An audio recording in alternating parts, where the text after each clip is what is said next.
Can you all see me? Sometimes nobody can see me. And so I'm like this ghostly voice from the back. But thank you so much, Pastor Justin, for having me here. If this is good, then you all should thank him. If I suck, then you all should blame him. That's the only appropriate way to handle an introduction like that. But I want to thank all of you for being here. This is a fun crowd. We have intergenerational mixing here. That's lovely. Usually when I give talks, it's either the KE6 schools or the high schoolers, colleges, or adults. So this is lovely. I'm going to actually start out by doing a little bit of reading from my first book and then my second book. I'm here today because of an old woman named Julie who never learned how to read or write. My grandma, by the time I came into her life, had already had 78 grandchildren. I was a 79th. So by the time I came along, she was a professional grandma, which meant she was really, really good. She was down to a single tooth, right down here. No dentist in America dared touch it because they said that if they were to make her dentures, they'd have to pull that single tooth out.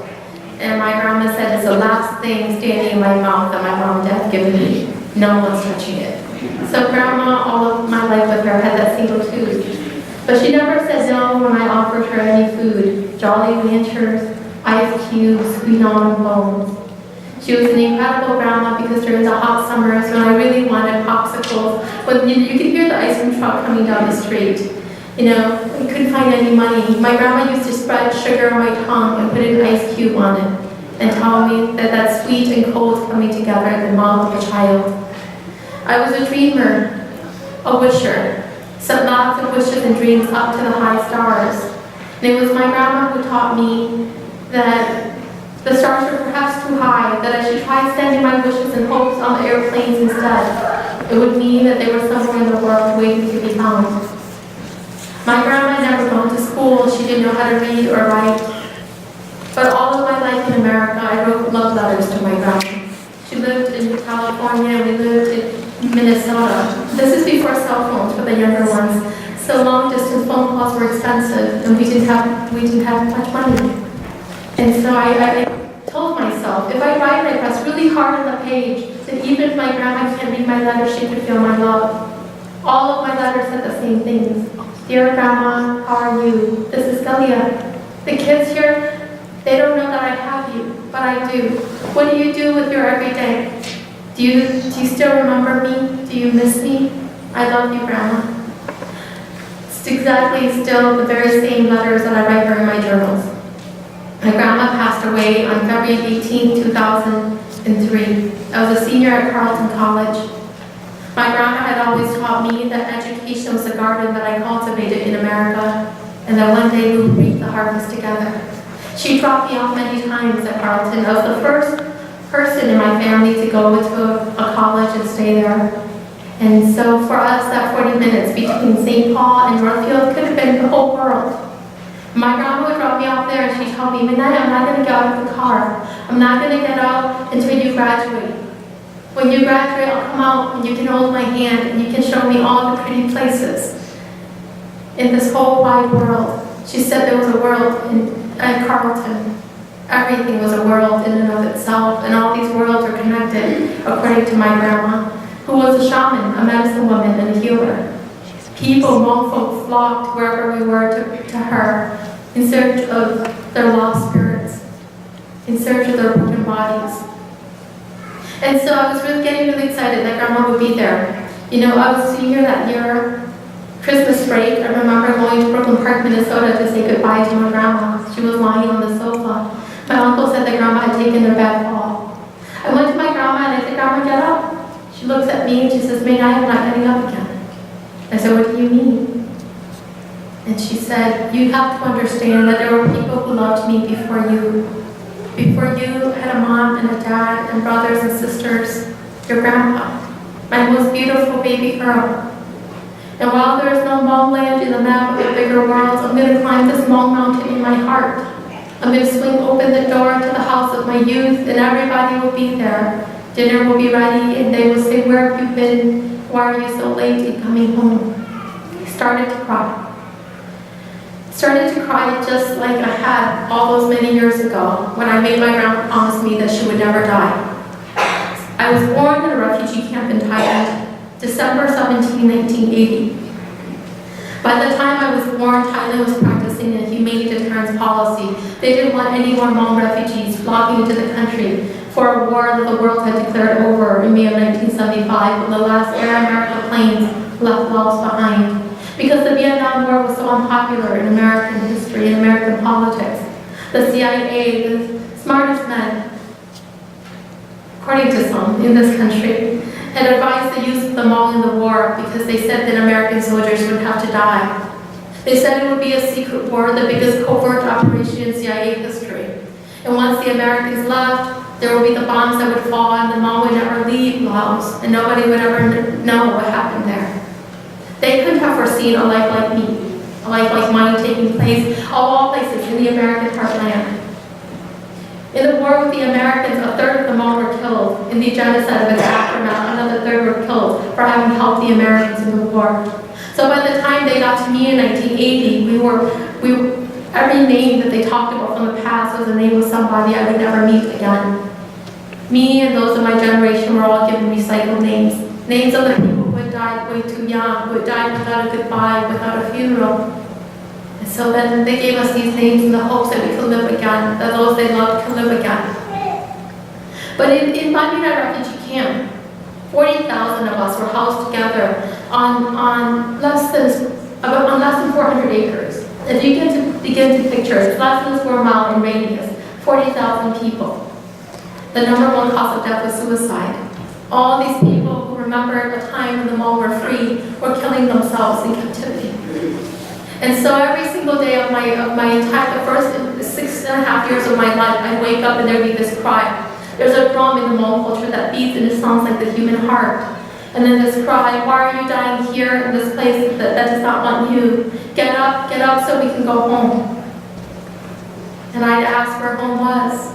For my father, it was a story about a place on the other side of the world. My father used to tell me that the earth is indeed round. If I poke a needle through Thailand, I would end up somewhere in a place called Minnesota. For my grandma, home was a story in Laos that crossed the raging river. And everybody told me that I was not a child of poverty or war or despair, but that I was hope being born, the captain to a more beautiful future. But how can you believe that? When you look around you, little girls like yourself are often traded for bottles of fish sauce.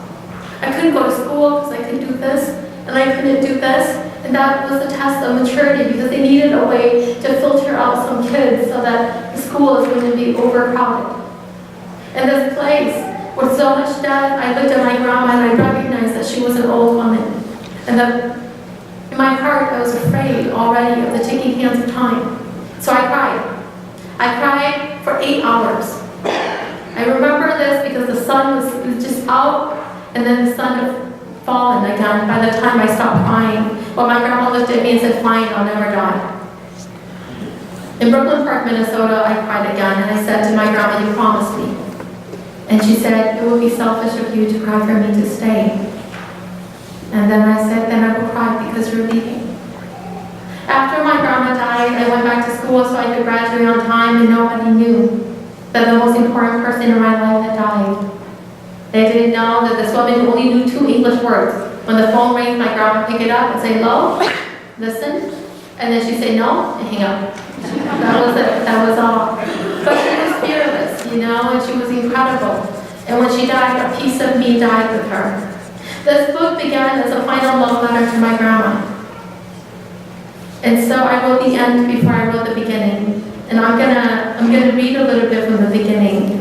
Because there are no surprises in death. There's some young ones in here. Well, we all know that we die eventually, right? If we're lucky, we go under, and if there's no more land, then we go up. I think in sky rise or passion.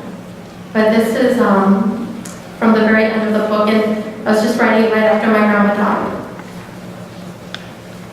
I entered my uncle's house and I wiped my feet on the rug. I looked up and saw my grandmother in a hospital bed beside her east wall. She looked like she was sleeping. I took off my shoes and I approached the bed slowly.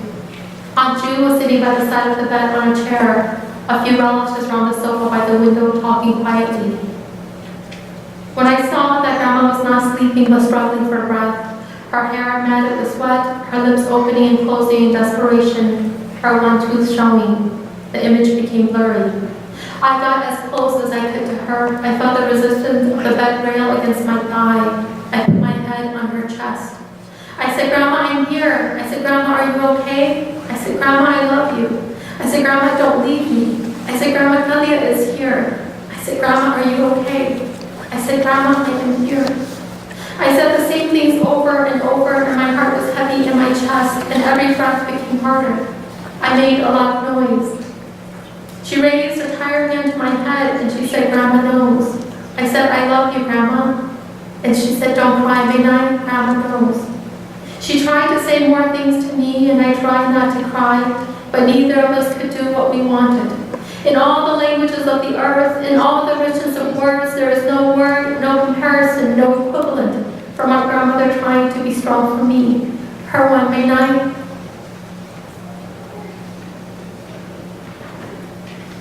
My father forced me to go back to school because my grandma fell into a deep sleep. And my father said that I had to go and finish up and that I could visit my grandma on the weekend again and I could come back.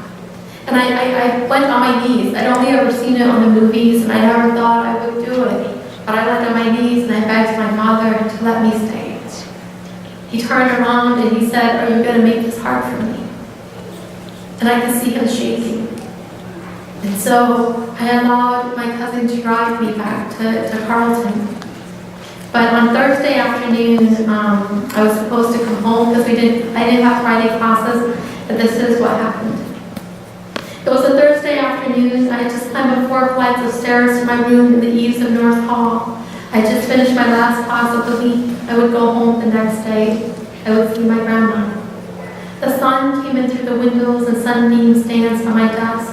My cell phone rang. I sat on the desk and I looked at the name on the screen, a cousin who rarely calls. Hello, how are you? I'm fine, I'm coming home tomorrow. I called because I was worried. About Grandma? About you. Huh? I was worried about you. I'm fine, how's Grandma doing? Silence. And I knew. My grandmother had died. I had no more words, just a silence inside of me. You didn't know. No, I didn't. I'm so sorry. I nodded as if he could see me. He said, talk to me. I had no words. Maybe he nodded his head too and I couldn't see it. The line was quiet. After I hung up, I went into the bathroom and took a shower. I went through the motions of washing. But the water was too hot, but I noticed only when the white walls of the bathroom started crying, drops of moisture slipping down the tiles. My grandmother died on February 18, 2003 in the evening in Brooklyn Park, Minnesota, a country, an ocean, and continents away from the mountains of Sinquam, Laos, where she had been born. She passed away on a metal hospital bed that she hated, in a thin, reconstructed house made of wood, of steel, of cement, of plaster, of materials she couldn't see through. She had been born on a bamboo platform in a house made of split bamboo walls, with dry grass for a roof. Sunlight and wind had filtered above the floors. Nobody knows when Grandma was born exactly. We think it may have been sometime in 1910, but she spoke of how life felt to one who was over 100 years old. She was on her long journey home, to the mountains and the hills. After my grandma died, I started writing this love letter, and I had a lot of things to say to my grandma. I was on page 37. When my father walked into the room and he said, what are you doing? And I said, I'm writing a love letter to my grandma. It's going to be my last love letter to her. I was young. I didn't know that I would still need her love in the years after, that I would still need her voice and her wisdom. My grandma always said to me, surrounded by wisdom, without the experience to back it up, you won't know how to use it. You won't know how.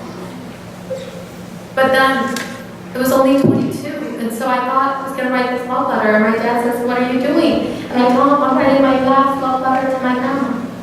My father said to me, you know that if you dream in the right direction, the dream does not die.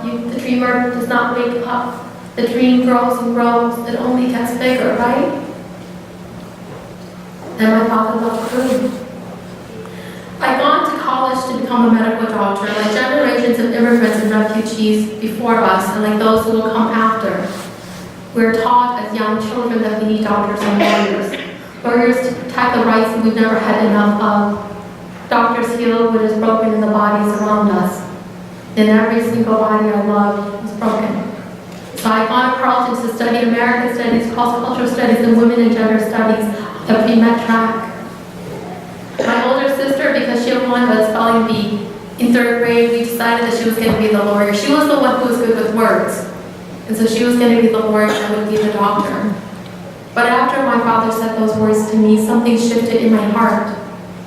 I wanted the world to miss Julie along with me. I wanted to say to the world that you did not need to be a man or a woman in a written tradition to have lived the lessons worth learning from. I wanted to spend more time with my grandma, and I knew that if I went through the details of her life, I could do that. So I remember sitting opposite my mom and dad at the dining table, this rickety table that had come with the house when we bought it for $36,900. That was the price of the house that we bought on the east side of St. Paul, one of the poorest sections of the city, 900 square feet, 2.5 bedrooms, because you needed a closet to make it an official bedroom, and then the room I slept in didn't have a closet, 1 bathroom. A house where the mold grew wild on the wall. We used to look at them and pretend that we lived in an old Chinese painting. And then the mold were really the swans, and there was a river and the cliff and the river, all these beautiful things coming alive. But the mold made us sick.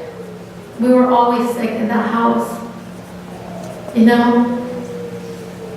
So I started traveling back to all of these places and all these possibilities. And I told my mom and dad that I did not want to be a doctor anymore, that I wanted to become a writer. Out of nowhere, I wanted to become a writer, it seemed to me, and I was scared of what they were going to say.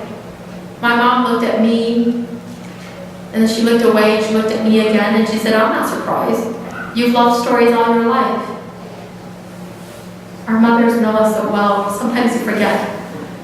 My father looked at me and he said, Manai, if the sky I live under can fall on me, if the earth I walk on can throw me off, who would I be to stand in your way? And so I applied to writing programs. The University of Minnesota rejected me because I was a victim of a semicolon and other grammatical structures. It's a valid reason to reject someone. But on the day that we buried my grandma, something happened, and that is the reason why I'm standing before you. My grandma is always, I told you, she's a shaman, a medicine woman, and a healer. On the day that we buried my grandma, after a 3-day, 24 hours a day funeral, so I'd been up for over 72 hours, I came back to Carleton, and my roommate says to me, you have to check answering machines. And I told her I don't want to, I want to go to sleep. And she says, no, you have to. So I pressed play. The first message was from Columbia University in New York City, saying that they had accepted me. And that they not only accepted me, but they had given me their biggest fellowship into writing, half of my tuition. I'm a kid from the refugee camps of Thailand, the housing projects of Minnesota. We don't dream of schools like that.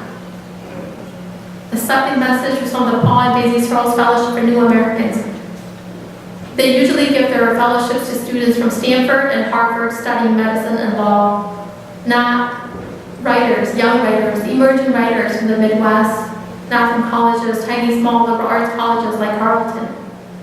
But the second message said that they would pay for half of my tuition no matter where I went, and give me a $20,000 living stipend a year. When my grandmother went on her long journey, she sent me on mine.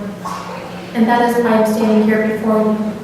I come from a community where so many people don't speak English. According to the 2010 census, we're the most linguistically isolated group in America. According to that very same census, we are the second poorest group in America, the Hmong. We're here and people see us at the farmers markets and they marvel at our produce, but they don't really, a lot of Americans don't know why we're here still. Outside of Minnesota, Wisconsin, and California, nobody even knows who the Hmong are. When they look at me, they see somebody Korean, they see somebody Chinese, they see somebody Japanese. And when I say I'm Hmong, they say, are you from Mongolia? And then I have to say, we're a people without a country. We are a people without a country. But we are a people. The Latehomecomer, which I imagine imagine, only as a love letter to my grandma became the first literary book about the Hmong experience from the Hmong perspective. The year it won 2 Minnesota Book Awards. No Minnesota writer had ever won 2 Minnesota Book Awards before for the same book. And so we started making history immediately. You know, when I was young, I did not know that people like me could be a part of the historical record. I thought that me, like all of the people before me, that we would live and then we would get old and we would die and that would be it. I didn't understand the connections between people like Martin Luther King Jr. or Rosa Parks or somebody like me. I didn't know that to make it to the history books, you only have to believe so hard, to work so hard for a bigger, better world. To die trying for that world doesn't mean you'll see it, but to die trying for that world makes it worth something. And so all of a sudden, I had become a Minnesotan author. And yet here in Minnesota, when I'm introduced, it's still oftentimes very much Kao Kalia Yang, Hmong writer. When I leave Minnesota behind, the people call me a Minnesotan author, and you can see the surprise on everybody's faces every single time. Because people don't expect writers like me to emerge from Minnesota. You know, they don't. And then when I leave America behind, you know what I get to be? I get to be an American writer. And I get to contribute to world literature. The ways in which the world sees me and the ways in which I see myself have shifted. When I was your age, and I'm looking at the young people here in this audience, I was a selective mute. I didn't speak any English in schools. I didn't have many friends at all. All of my files, they say, Kalia is getting something with the language, but she isn't speaking it.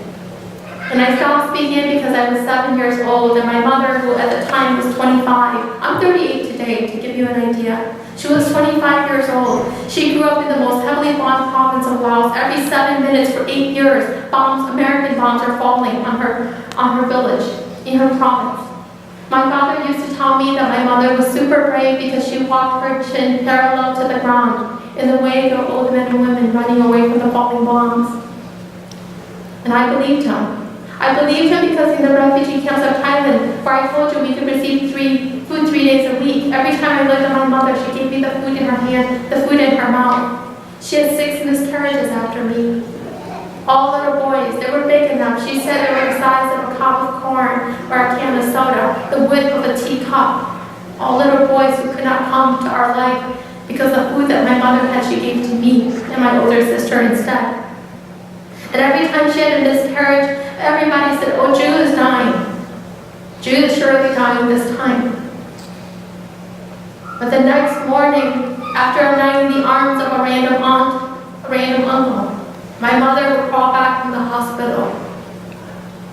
She would call out to me. And so I came to believe that my mother was indeed the bravest woman my father would ever meet and I would ever be loved by. I was 7 years old and we're at Kmart and my mom is looking for light bulbs, so she does not know the one word for light bulbs. We go up and the counter is really high, so we're both standing on our tiptoes, and my mom points to the lights on the ceiling. She says, I'm looking for the thing that makes the world shiny. She has a big accent. So the clerk starts doing this. The faster the tapping, the harder it became for my mother to get her words out. She stumbled through. The clerk walked away, and we waited for her to come back and tell us where the light bulbs were. 15 minutes passed. Then my mom realized that the clerk was not coming back, and so she bowed her head for the very first time. At work, my father was an assembler, and people told him, B, you're here to talk to the machines, you're not here to talk to me.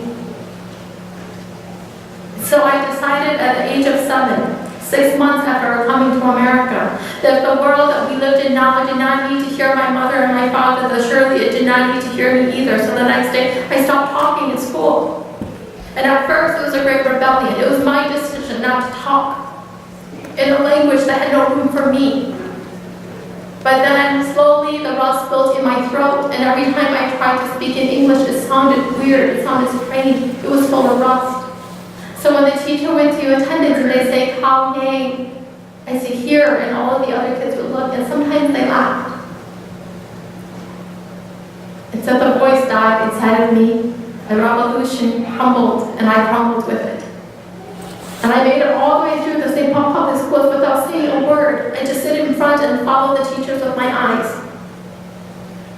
very clear memory of maybe being 7 still, and we're in the cafeteria, and we're eating French toast sticks with sausages, and you get syrup to dip it in, right, for lunch. And I think it's the best thing in the world. And I'm just eating, and I'm feeling the sugar melting in my tongue. And I noticed that all the kids at the same table had stopped eating. And I looked at them, and then some of them started mimicking the way I was eating. At some point, I realized it was because I was eating with my mouth open. And in America, it's not polite to eat with your mouth open. But when you come from a place where children get food 3 days out of the week, the fact that you're swallowing, eating, and enjoying it is the only expectation for your mom and dad. And so I refused to stop eating the way I had been taught. So I continued to eat and eat. And the other kids laughed and laughed. And I started crying, my tears started falling. And when the adults realized that something was wrong, they came to me, the interpreter took me to the principal's office, and they said, what was wrong? When I told them what had happened, the interpreter said to me, in this country you have to learn how to do things the way other people do it to survive, you know. But there was nothing all through my growing up years that I could tell. Mom and Dad worked the night shift. We took care of the kids. If our teachers found out, if our friends found out, then they would call child support services, and we could be taken away from our mom and dad. So I couldn't tell them that. You know, 7-year-old, 8-year-old, 9-year-old kids are not supposed to wield big Hmong knives, but those are the only knives we had in our kitchens. And so I couldn't tell them that either.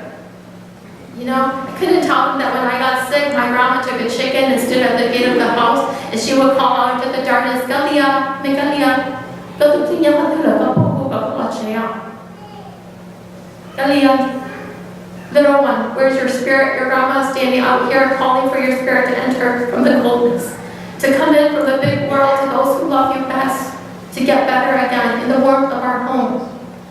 Couldn't tell people these things. Thanksgiving was Meals on Wheels. You never got a whole turkey. You only got turkey slices.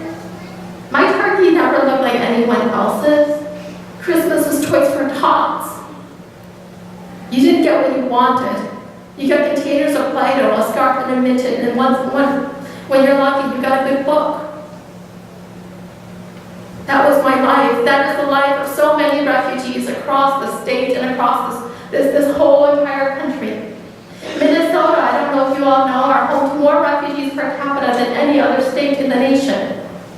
On all racial equity measures, we're like the second worst. We have the biggest standardized test gap between races. We have the biggest achievement gap, home ownership gap, employment rate, the highest disproportionate men of color in our jails. But Minnesota has more refugees per capita than any other state in the nation. Minnesota has the most diverse neighborhood in the whole country, the Phillips neighborhood in Minneapolis, where over 100 home languages are spoken. We're in an interesting place. This is the writer that Minnesota has produced, a refugee voice on a landscape of national literature. But every time I speak, people tell me, what you had to say I didn't expect. I'm not what people expect when they think about Minnesota. The stories coming from me are the stories of those men who had advised the use of the Hmong in that horrid war that they couldn't see emerging.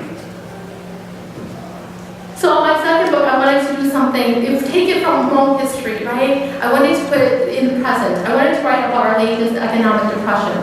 I wanted to write about all my students at the University of Wisconsin-Eau Claire who were coming to my classes, but who also had to work 1 or 2 other jobs in order to make ends meet, because their mother and father didn't have the money to back them up. And so I wrote the song poet.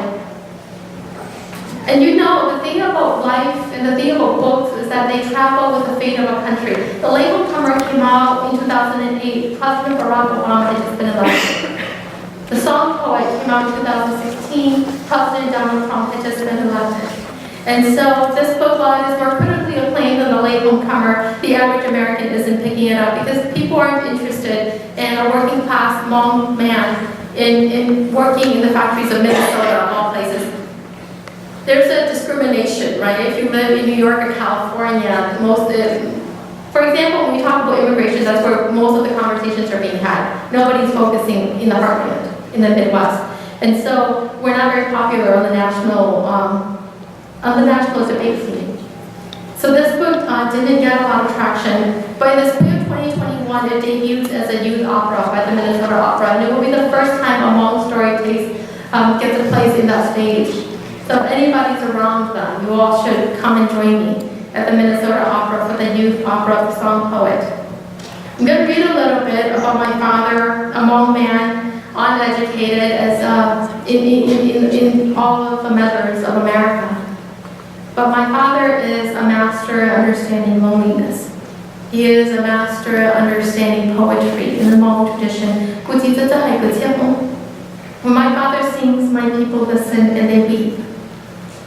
I asked my father after he lost his job in the last recent economic depression as a polisher for the biggest manufacturer of hard materials in the world. It's a huge international corporation. My father and 14 of his small fellow co-workers lost their jobs because they were each being asked to run 4 or 5 different machines on the night shift. Everybody on the day shift only ran one machine. And then on Employee Appreciation Day, their supervisor told the Hmong men to eat the hot dogs that had fallen onto the ground, not the other people. And so they wanted to talk about safety at the workplace, and their employer told them that you can leave. So my father lost his job, and he had been the one in our family to carry the health insurance. So he didn't have any medication for his type 2 diabetes, his high blood pressure, and high cholesterol. So then my father's eyes became really, really bad, and he stopped making eye contact entirely. My father grew up to this point. I've talked to, when people ask me, and they ask me all the time, who are your favorite writers? I talk about Robert Frost, who had one of the sexiest lines of the English language, right? The little waves watch the big waves come to shore. The sea wants to do to land what water has never done to earth. Robert Frost. I talk about Louise Erdrich, who writes beautifully, about a young girl weeping into a bucket, wiping a church down, and how a whole church wept with her. I don't talk about my father. He tells me that he is nothing more than an assembler, and that he's nothing more than a man who never had a father. He is at his very best and at his very worst only the father he dreamed for himself. Because my dad's father died when he was just 2 years old. And so I belong to an imaginary father. And I'm going to read a little bit from the part where I asked my dad how he became a song poet in the Hmong tradition. He told me that there were very few people to say beautiful things to him growing up. My grandma had to go to the fields to feed everyone. She had 9 children. And so he used to go from the house of one neighbor to the next, and he'd just sit there and listen to the beautiful things that people had to say to each other. By himself, he would whisper those words to comfort his heart. And he said one day the words escaped on a sigh and a song was born. And I told him, Daddy, that's beautiful. And he told me, just looked at me, and I said, maybe that's the beginning of my next book. And my father said, nobody in America wants to read a book about a man like me. We live in a country where there are presidents who can write books about themselves. Why would anybody want to read a book about a man like me? But I'm stubborn. My father says I'm like a dog after the scent of a bone. I don't let go. So I sought to prove him wrong with the song poet. The dedication.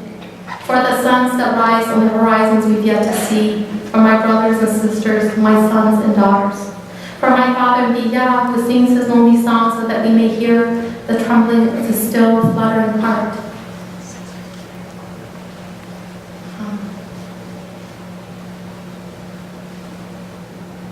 For those of you who don't know Gutia, this is the best approximation. Gutia is, in the words of Ralph Ellison, an American blues. An impulse to keep the painful details and episodes of a brutal experience alive in one's aching consciousness, to finger its jagged brain and to transcend it, not by the consolation of philosophy, but by squeezing from it a near-tragic, near-cosmic lyricism. As a form, the blues is an autobiographical chronicle of personal catastrophe, expressed lyrically. Gutia songs can be duets, the voices of fathers and daughters coming together, different verses within the same song, stanzas in the same poem. I'll read a little bit from the album notes. My father would never describe himself as a poet. In Laos, he was a fatherless boy. In Thailand, he was a refugee waiting in the dust. In America, he is a machinist. Through it all, he has been a poor person yearning for a father and living to be one. My father is was husband and the father of 7 children, 5 girls and 2 boys. My father says that on his gravestone, he wants it known that his wife and his children are his life's work. He would love it if we could add that all Biya's children became good people. I'm the only person I know who describes my father's work as poetry. I'm not referring to the pieces of hard metal he polishes, the rough lines he makes smooth, the coarseness he evens into shine. I'm talking about the songs he composes day and night in Hmong, our language, the Skutia. My father is not a writer. He does not write down his compositions. He is a singer. He sings them. It has taken me a long time to gain the courage to call my father's work poetry. For much of my life, I've described my father to the world as a machinist, not as the poet I know him to be. I didn't have a way of conveying how being my father's daughter has taught me not how machines work, but how the human heart operates. I grew up hearing my father digging into words for images that would stretch the limits of life for my siblings and me. In my father's mouth, bitter, rigid words become sweet and elastic like toffee. His poetry shields us from the poverty of our lives.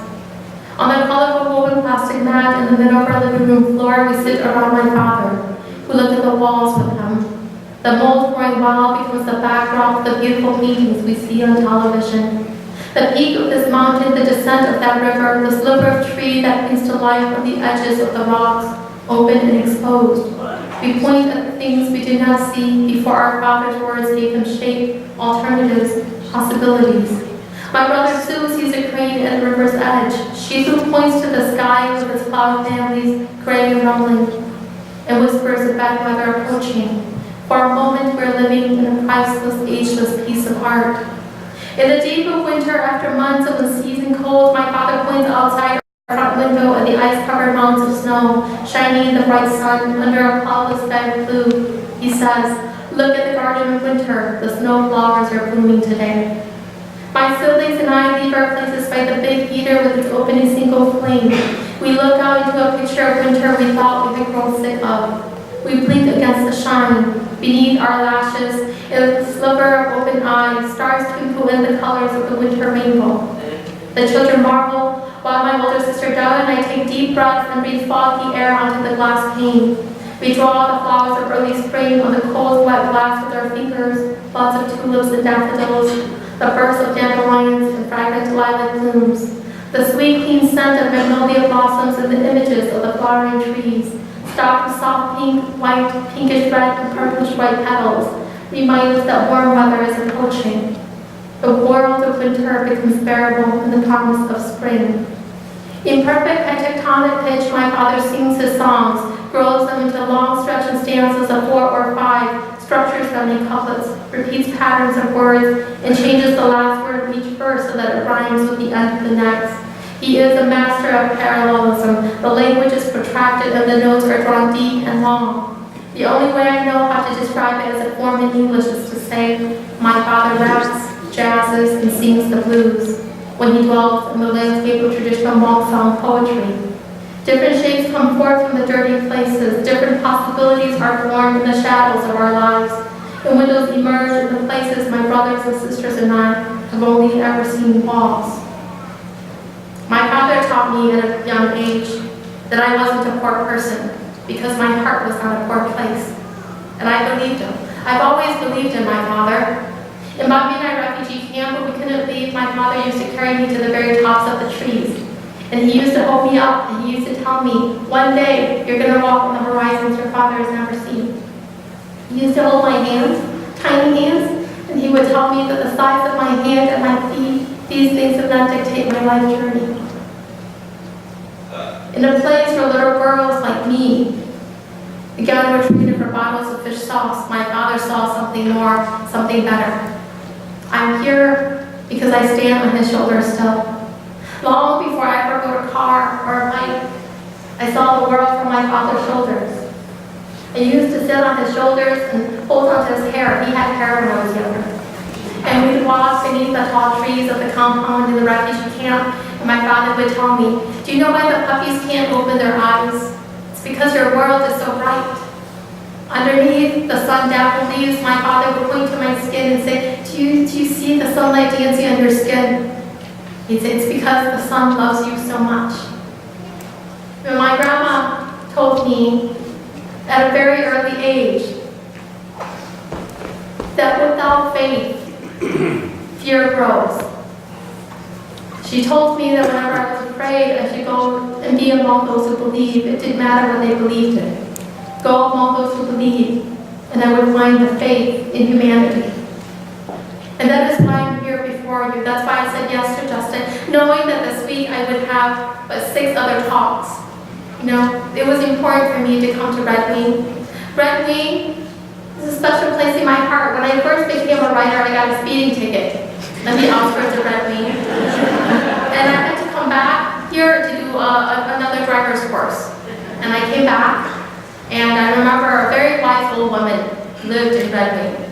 She was sleeping the whole time.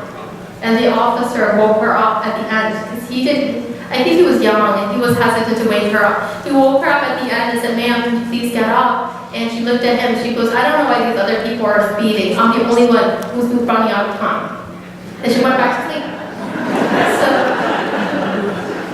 So I've always carried tremendous respect for the elderly here in Redmond. And I'm so delighted to see so many of you come out despite the snow and the cold.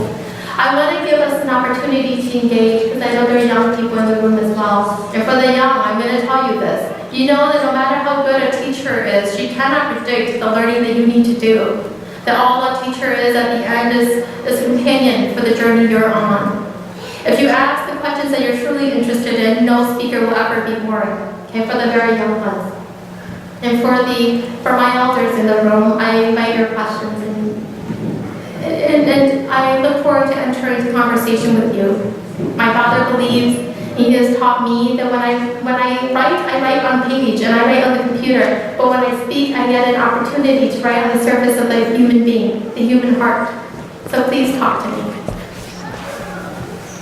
So how we'll do this is if you would just like to raise your hand, I will bring the microphone to you so that other people can hear your question, your comment.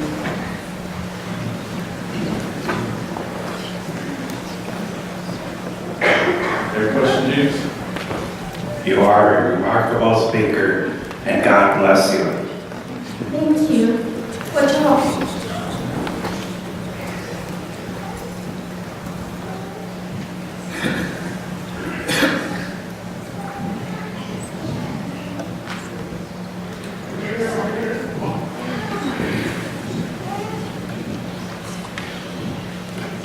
I'm curious what age you felt comfortable speaking in English.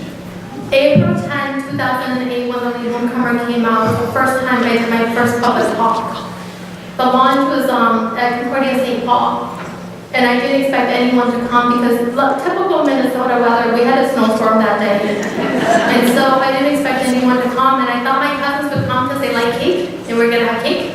But I walked into a room and there was about 300 people. And a lot of them looked like a lot of you. A lot of the, predominantly women, but a lot of the men who had taught students like me. And a few of them were even my teachers.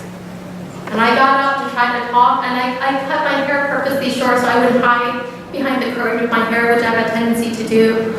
I got up and I got bed and I sat down again. I just couldn't find the words. And after the third attempt, my father, who was sitting at the back of the room, he got up. He walked toward me. He put out his hand, and I told you my father's a machinist, so his hand's really rough, because when human flesh cuts into metal, human flesh suffers. He put out his hand, and my hands are shaking, so I put them on top of his. And my father said to me, "May not from hardness you can give birth to gentleness." He says, "Among tears can reincarnate, it would rain the world in our sorrow, but because they cannot, they can only rain the mountains of India. If you speak, if the winds of humanity blow, then maybe our lives were not lost." Then my father went back to the back of the room, and I got up the fourth time, and I spoke despite the rust in my voice. I spoke. So I know exactly when. April 10, 2008, and it's not because I got comfortable with the language.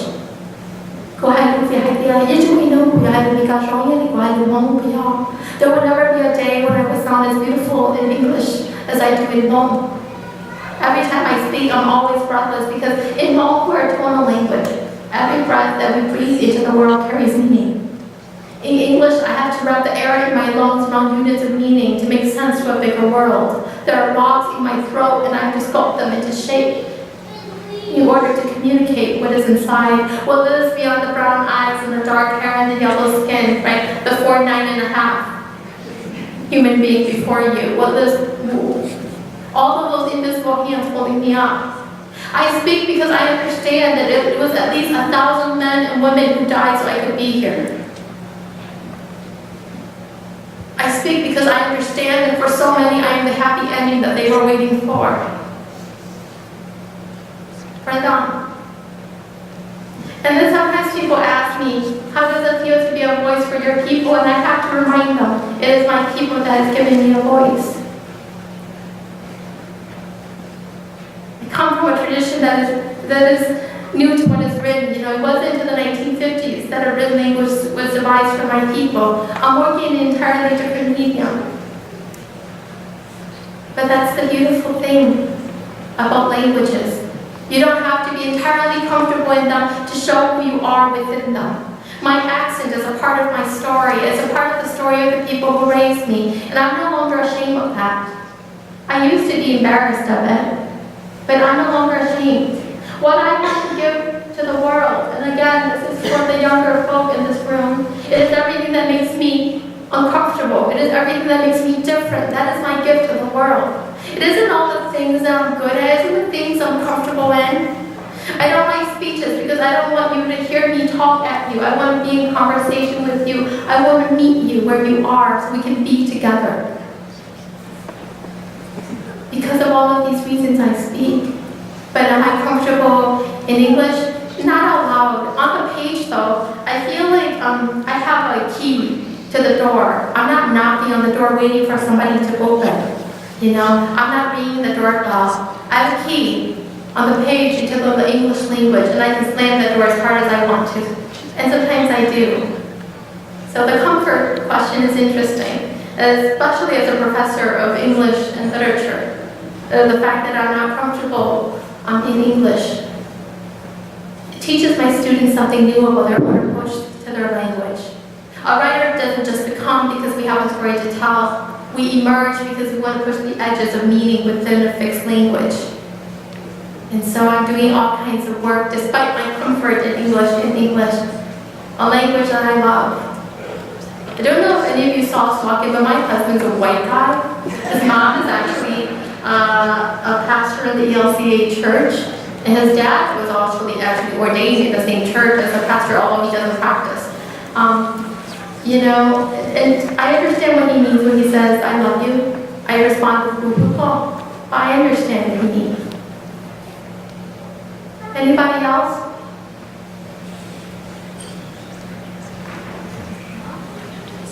In the late 70s, I was living in Hastings, and we resettled Hmong at that time. Within a year, we had 30 Hmong. Within 2 years, we had 130 Hmong. But eventually, most of them moved to St. Paul. Do you by any chance know Ji Yang and his wife was Shishon? Because there are only 18 clans in the Hmong community, we all have a lot of the same last names.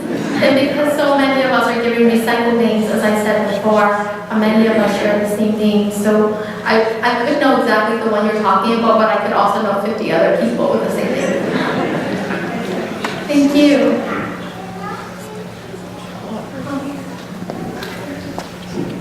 Before the next question gets asked, Yes. can I ask, do you sing? Do I sing? Oh, I'd love to hear you sing a cool song or a bit or something, and I'd love to hear your language. But I also jumped in front of somebody else's question. So you can just leave that. I don't sing, but on September 22, my father and I are performing in the Ordway. He will sing. I would do a reading and my father will sing. Tickets should go on sale beginning of next month. It will be the first time Hmong people get to take the Ordway stage. And so September 27th at 6 p.m. If you want to hear a great singer, you should come and hear my father. I wish I could sing. My voice does not carry well. I've tried it and my mother has laughed very hard. I was wondering if you have, by any chance, any relationships with the refugee children, any of the children we grew up with, if you've made connections and kept in contact, and also from, was it East St. Paul where you grew up? I was wondering if you had any of those people in your life yet. Well, that's a wonderful question. So when we were coming here, do you know the housing projects in St. I don't know if you all knew this, but many of the housing projects in the state of Minnesota were first created after World War II for those returning soldiers and their families. When the Hmong came, we were put into the housing projects, different soldiers from a different war, right? But also coming in with young families. By the time we came in, most white folk were out of projects.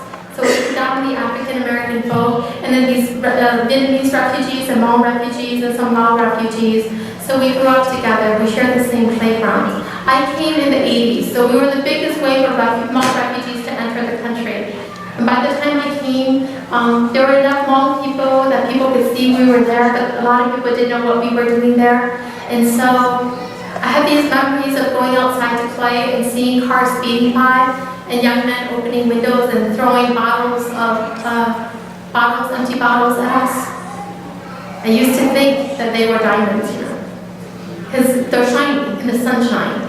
And I used to pick up handfuls of broken glass and come back home and say to my mom, "Mom, look at all the diamonds I found." And my mother used to ask me, "What do you want to do with them?" Instead of telling me something else, she said, "What do you want to do with them?" And I used to tell her that I wanted to bury them for other children to find. You know, so 1475 Terminal Lake Road, diamonds everywhere if anybody's interested. I'm pretty sure they're still there. You know, but those refugees are my first friends, and they continue to be. When the Latehomecomer came out, when it was selected by the National Endowment for the Arts as a big title, replacing the poetry of Emily Dickinson and Mark Twain's Huckleberry Finn on the NAAP list, different communities in the U.S. can choose the book as a community read, and they can invite me in. So I've been traveling across the broad nation, you know, from California to New York and many places in between. And in all of those different communities, different refugee groups come up to me. Every time I do a reading, somebody gets up and says, "That's my story too." That's the thing about human experience. Human experience is individual, it is not unique. What happened to the Hmong happened before us and will happen again after us, are happening right now in fact. And so refugees are still the foundation of my life, relationships. One of my books, which will be out in the spring, this fall I have 2 new books coming out. My debut children's book, A Map into the World, which will be the first time a Hmong American writer writes from the Hmong American family's perspective in a picture book format from Literary America. That one comes out October 1st. On October 15th, another book about God is honored here. Writings by and for Indigenous women and women of color on miscarriage and infant loss. I don't know if any of you know, but in America, miscarriage and infant loss disproportionately happen to women of color and Indigenous women. When I had a late-term miscarriage at 19 weeks, 20 weeks, and it would have been called a stillbirth. By 19 weeks, and they called it a miscarriage medically. I looked hard for a book that could speak, for a writer that could speak to the lonely, broken-hearted me. There's nothing. But my good friend Shannon Gibney, who's an African-American writer, had her stillbirth. She also looked, and there was nothing. And so together we've come together, we've compiled this exquisite collection that comes out October 15th of this year. And then to answer your question, the big question, Somewhere in the Unknown World is a book that will be out in the spring. It is entirely about refugees in Minnesota. Because we're not part of that conversation.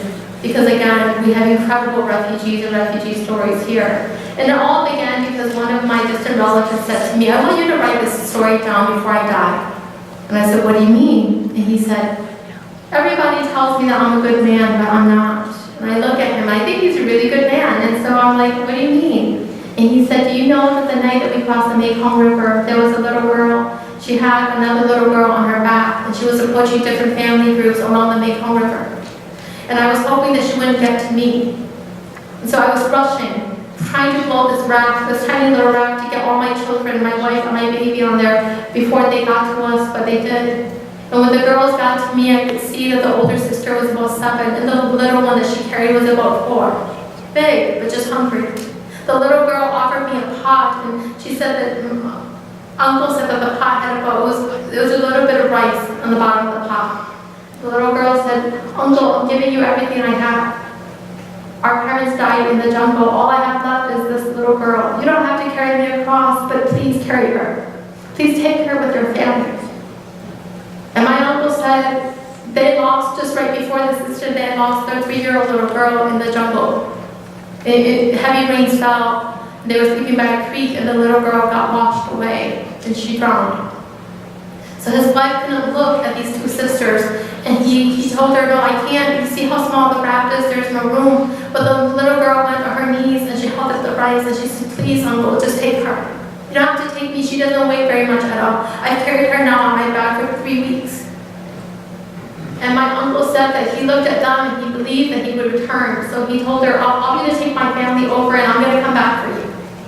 But he said they got to the middle of the river, and he looked back, and he could see the little girl still kneeling on her knees, and he could hear the gunshots coming.